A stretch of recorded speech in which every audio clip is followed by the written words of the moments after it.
Bismillahirrahmanirrahim. Assalamualaikum warahmatullahi wabarakatuh. Perkenalkan, nama saya Raihan Fajar Fadilah. Di video kali ini saya akan membahas soal UTS mata kuliah Kalkulus 2 dengan dosen penguji Ibu Sari Ningsih. Baik, ditonton videonya sampai selesai ya. Baik, kita lanjut ke soal yang pertama. Soal integral lipat 2 dengan nilai x pangkat 2 plus 2y. Integral dx dengan batas bawah 0, batas atas 1. Integral dy batas bawah 0 dan batas atasnya 2. Dan untuk penyelesaiannya dimulai dari yang paling tengah, integral dx. Oke. X pangkat 2 plus 2y dikali x. Jadi hasilnya seperti ini. 1/3 x pangkat 3 plus 2xy, batas atasnya 1, batas bawahnya 0. Nanti batas atas dan batas bawah ini akan disubstitusikan ke dalam nilai ini. Oke. 1/3 x. X-nya itu diganti 1. 1 pangkat 3 adalah 1. Jadi 1/3 plus 2, x-nya diganti 1, jadi tinggal 2y. Karena batasan bawahnya 0, itu sudah pasti 0. Karena kita coba. 1/3 x itu kan diganti 0. 0 pangkat 3 itu 0. 1/3 dikali 0 itu 0. Plus 2 kali 0. 0. Y 0 kan nggak terdefinisi. Jadi sama aja hasilnya 0. Oke. Habis itu kita lanjut ke integral dy dengan batas dengan batas bawah 0 dan batas atasnya 2. Oke. Dikalikan y. 1/3 y ditambah 2y dikali y. Jadi y pangkat 2 dengan batas atas 2 dan batas bawahnya 0. Lalu kita substitusikan kembali menjadi 2/3 tambah 4 kurang 0 sama dengan ini, kita samakan persamaannya. Jadi 2/3 ditambah 4 dikali 3, 12/3. Jadi penyebutnya sama dengan 3. Jadi 2 ditambah 12 sama dengan 14/3. Hasilnya 14/3. Lanjut lagi ke soal berikutnya. Di sini terdapat soal integral lipat 3. Isinya integral dx, integral dz, dan integral dy. Oh iya, perlu diingat, dalam menyelesaikan soal integral kita harus menyelesaikan yang paling dalam hingga yang paling luar. Oke, di sini terdapat 3 fungsi, yaitu x, z, dan y. Diintegralkan terhadap x dengan menganggap variabel y dan z itu konstan. C1 dapat dari mana? Jadi setiap hasil pengintegralan ditambahkan dengan konstanta sembarang.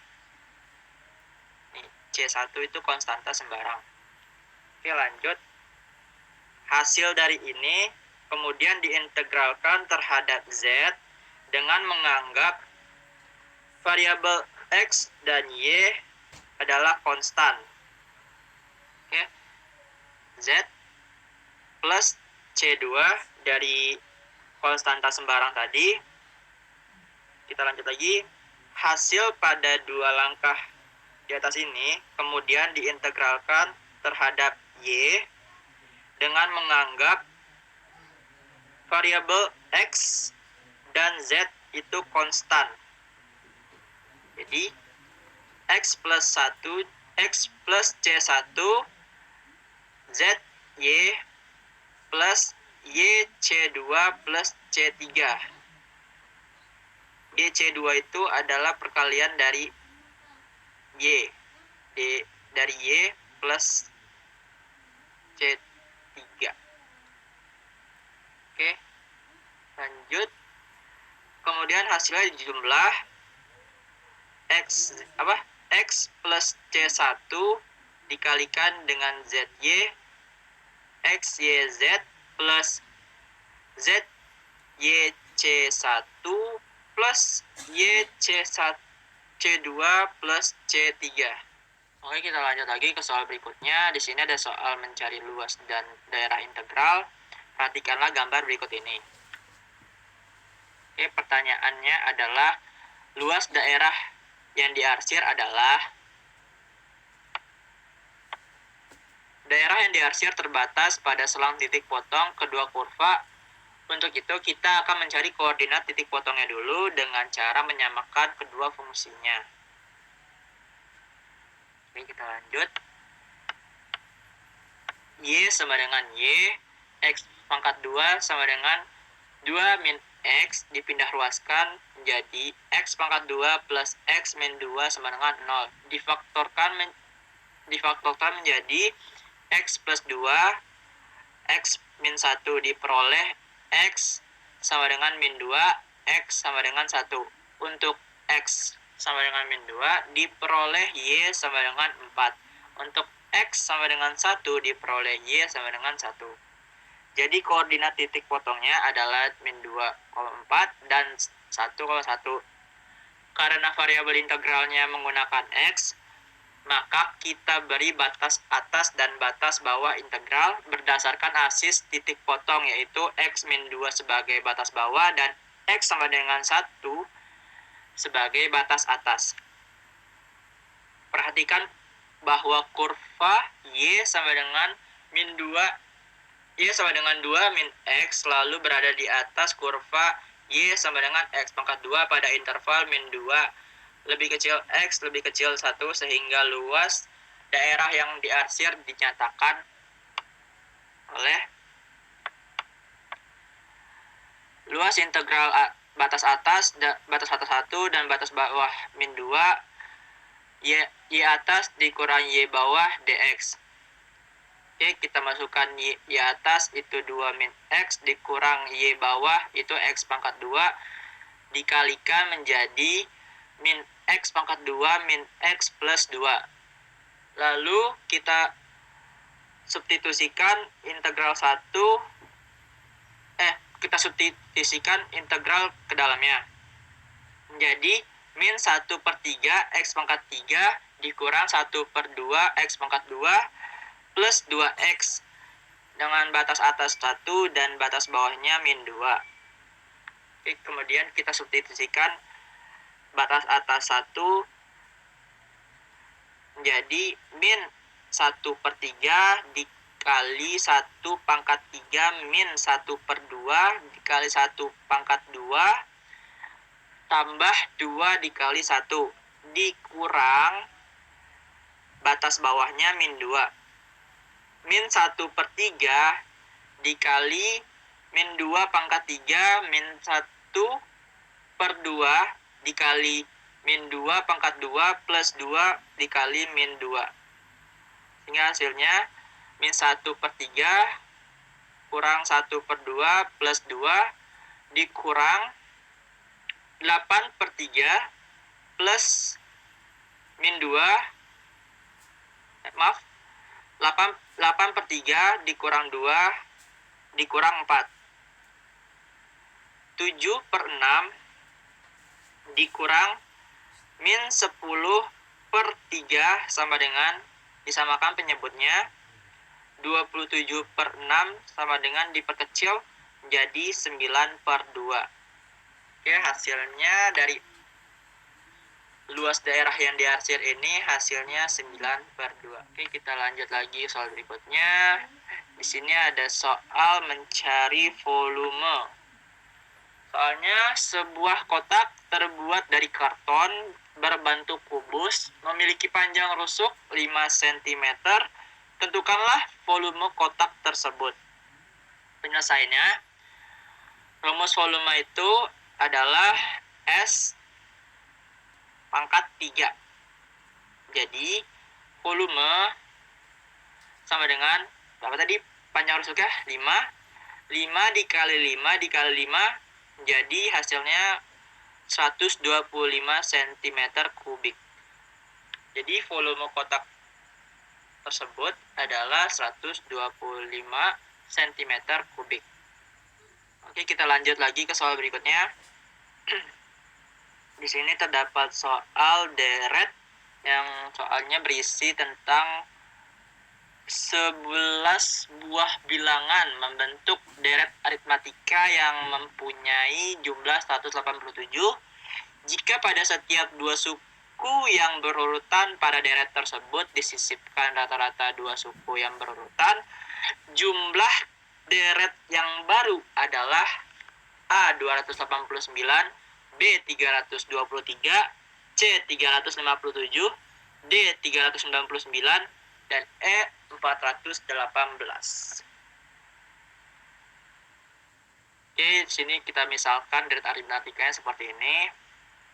Dengan S11 tadi yang 187, kita masukkan rumusnya. Sn sama dengan N per 2 kali 2A plus N min 1 dikali B. Sn sukunya berapa? 11. S11 sama dengan 11 per 2 kali 2A plus 11 dikurang 1 dikali B. Oke. 187 sama dengan 11 per 2 dikali 2A plus 10B. 187 sama dengan 11A kali plus 55B menjadi 17 sama dengan A plus 5B. Oke, kita lanjut lagi.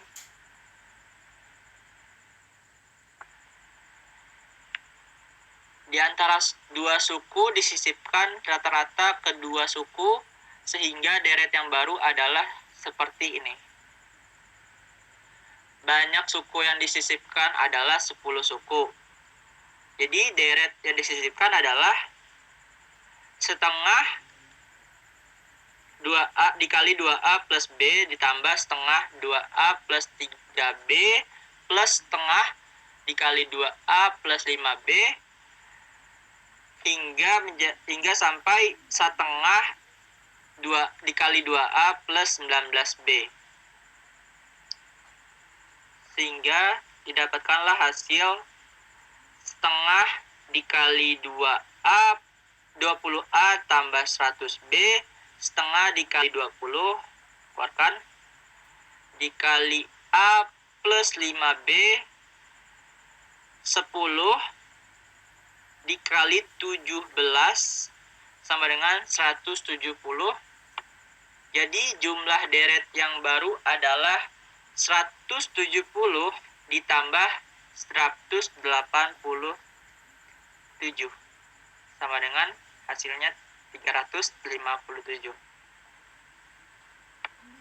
Jawabannya adalah C. Oke, kita lanjut lagi ke soal yang terakhir. Di sini ada soal deret Maclaurin dari sin X. Kita bakal tentukan dulu turunan dari sin X sebagai berikut. Fx sama dengan sin X. Turunan pertama dari sin X itu cos X. Turunan kedua dari sin X itu min sin X. Turunan ketiga dari sin X itu min cos X. Turunan keempat dari sin X itu adalah sin X dan seterusnya.